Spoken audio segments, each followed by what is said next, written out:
नमस्ते प्यारे बच्चों, स्वागत है आपका YouTube channel learn with fun में। आज हम कक्षा 2 हिंदी की कार्य पुस्तिका सारंगी के सप्ताह 15 के सभी दिवस के अभ्यास करेंगे। चलिए शुरू करते हैं पाठ 14 और 15। पाठ का नाम है नन्हा पौधा और किसान। चलिए पहले शुरू करते हैं। नन्हा पौधा पढ़ें। नन्हा, निद्रा, बूंदे, शक्ति, अंतर, अनोखी, गहराई, खोलकर, अलसाई, अंगड़ाई। अब चलिए आगे बढ़ते हैं। चित्र को देखकर उसके भागों के नाम लिखें। तो बच्चों यहाँ एक पेड़ का चित्र दिया गया है। पेड़ के चित्र को देखकर उसके भागों के नाम आपको बताना है। तो सबसे पहले ये जड़ है, यहाँ जड़ लिख लेंगे। फिर तना, उसके बाद फल लिख लेंगे। फिर उसके बाद है पत्ते लिख लीजिए। चलिए आगे बढ़ते हैं। दिए गए प्रश्नों को पढ़ें और हाँ या नहीं लगाकर वाक्य बनाएं। तो बच्चों प्रश्न को पढ़कर हाँ या नहीं लिखकर वाक्य बनाएंगे। क्या इसमें फूल होंगे? तो लिखा है इसमें फूल नहीं होंगे। क्या यह छोटा ही रहेगा? तो आप लिख सकते हैं यह छोटा नहीं रहेगा। क्या यह पेड़ है? हाँ या नहीं आपको लिखना है। तो अब प्रश्न है क्या यह पेड़ है? तो आप लिखेंगे हाँ। ये की जगह आप लिखेंगे हाँ यह पेड़ है। ये नहीं लिखेंगे यह पेड़ है। क्या इसकी जड़ गहरी है? तो आप लिखेंगे हाँ इसकी जड़ गहरी है।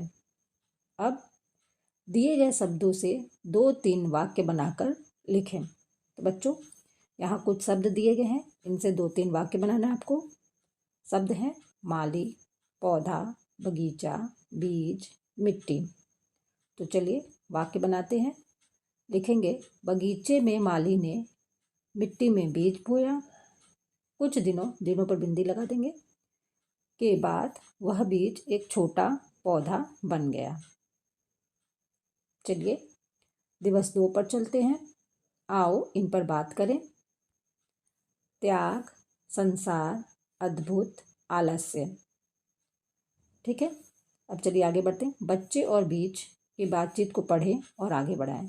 तो बच्चों यहाँ एक बच्चा और बीज आपस में बातचीत कर रहे हैं। ठीक है, अब उनकी बात को आपको आगे बढ़ाना है। चलिए उनकी बातचीत को पढ़ते हैं। बच्चा, तुम किसके बीज हो? बच्चा कह रहा है तुम किसके बीज हो? अब बीज, मैं तो टमाटर का बीज हूँ। फिर बच्चा, क्या तुम मुझसे भी लंबे होगे? अब बीज कहता है बीज, मैं ज़्यादा लंबा नहीं होता हूँ। अब बच्चा, तो तुम मेरे बराबर होगे। ठीक है, अब चलिए आगे बढ़ते हैं। सोच कर लिखें संज्ञा शब्द। तो बच्चों पहले संज्ञा किसे कहते हैं ये समझ लेते हैं। संज्ञा किसी व्यक्ति, वस्तु और स्थान के नाम को कहते हैं। चलिए अब इसमें प्रश्न दिया गया, अपने दोस्तों के नाम लिखें। तो बच्चों दोस्तों के नाम आपको लिखने हैं। आपके दोस्त का नाम रोहन, मोहन, सोहन, कुछ भी नाम हो सकता है। तो किसी के भी नाम को, किसी व्यक्ति के नाम को हम संज्ञा कहते हैं। तो आपके दोस्त का नाम संज्ञा। तो यहाँ आप दोस्तों के नाम लिख लीजिए। अब कक्ष की वस्तुओं के नाम। तो आपके कक्ष में चौक, डस्टर, बोर्ड, ये सभी वस्तुएं रहती हैं। ठीक है, वस्तु को भी संज्ञा कहते हैं। अब उत्तर प्रदेश के शहरों के नाम। तो उत्तर प्रदेश के शहर हैं वाराणसी, कानपुर, प्रयागराज। ठीक है, तो किसी भी स्थान के नाम को भी संज्ञा कहते हैं। ये सभी संज्ञा हैं। चलिए आगे बढ़ते हैं। ग्रिड से अनाजों के नाम खोजकर गोला लगाएं और किन्हीं 2 शब्दों से वाक्य बनाएं। तो बच्चों ग्रिड से अनाजों के नाम खोजकर आपको गोला लगाना है। तो चलिए गोला लगाते हैं।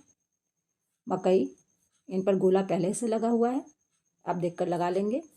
मकई, धान, अरहर मेरा छूट गया है, आप इस तरह गोला लगाएंगे। चावल, मटर, बाजरा, चना, राजमा और तिल पर भी गोला लगाएंगे। अब चलिए वाक्य प्रयोग करते हैं, वाक्य बनाते हैं। मटर से वाक्य बनाएंगे। मुझे चूड़ा मटर खाना बहुत पसंद है।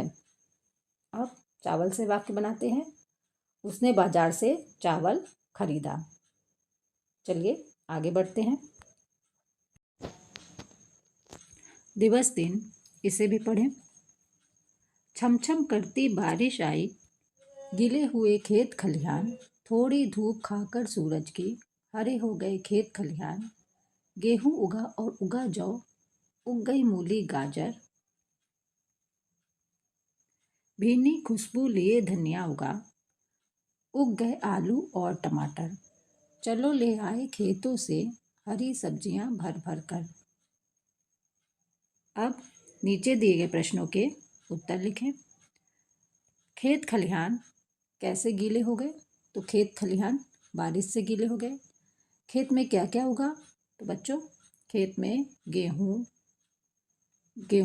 जौ, मूली, गाजर, आलू, टमाटर। तो आप लिख देंगे खेत में गेहूँ, जौ, मूली, आलू, टमाटर उगा। इस कविता को आप क्या नाम देना चाहेंगे?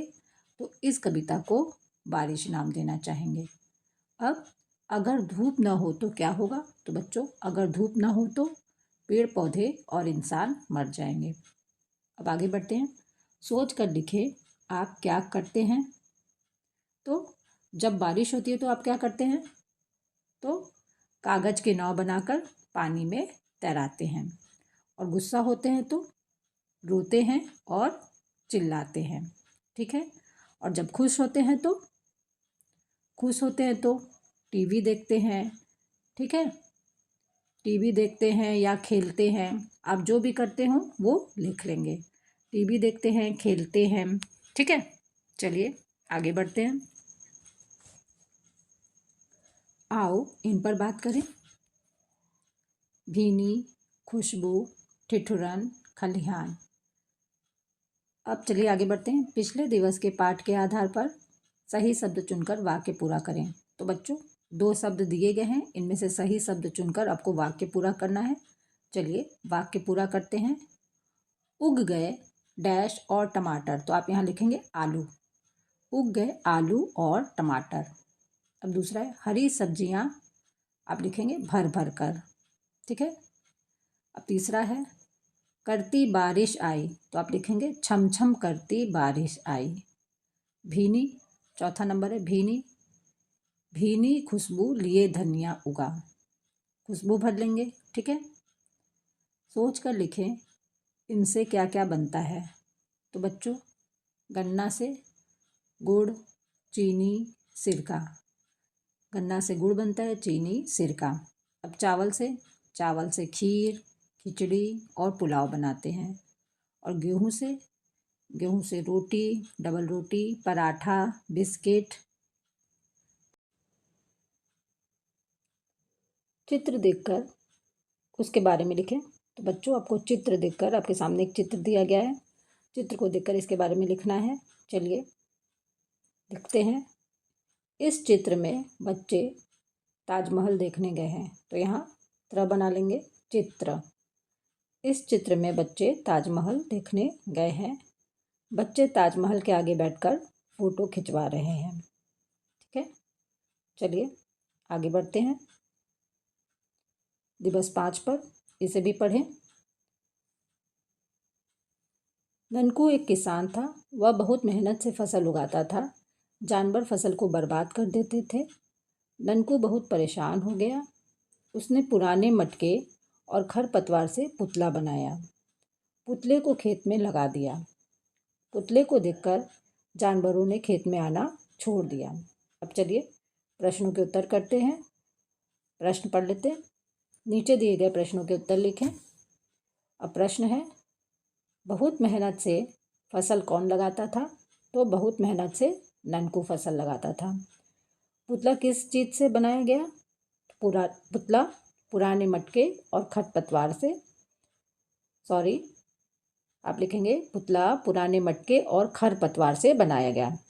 अब तीसरा है जानवर खेत में फसल बर्बाद न करें, इसके लिए और क्या उपाय हो सकते हैं? तो बच्चों जानवर खेत में फसल न बर्बाद करें, इसके लिए खेत के चारों पर बिंदी लगा देंगे। चारों तरफ कटीला तार लगा सकते हैं। ठीक है। अब दिवस 6 मैंने सीख लिया। पढ़ें और नीचे दिए गए प्रश्नों के उत्तर मौखिक रूप से दें। तो बच्चों चलिए पढ़ते हैं। एक दिन समीरा बगीचे में खेल रही थी। उसने वहाँ रंग बिरंगी तितलियाँ देखीं। कुछ तितलियों के पंख सफ़ेद और काले थे, कुछ के पंख इंद्रधनुष के रंगों से सजे थे। वह सोचने लगी, तितलियाँ इतनी रंग बिरंगी क्यों हैं? चलिए प्रश्न के उत्तर करते हैं। समीरा कहाँ खेल रही थी? तो समीरा बगीचे में खेल रही थी। बगीचे में उसने क्या देखा? तो बगीचे में उसने रंग बिरंगी तितलियाँ देखीं। अब तितलियाँ इतनी रंग बिरंगी क्यों होती है? तो आप इसका उत्तर लिखेंगे, तितलियाँ इतनी रंग बिरंगी इसलिए होती हैं क्योंकि ईश्वर ने उन्हें रंग बिरंगा बनाया है। ठीक है बच्चों, तो सप्ताह 15 के सभी दिवस के अभ्यास यहाँ समाप्त होते हैं। धन्यवाद।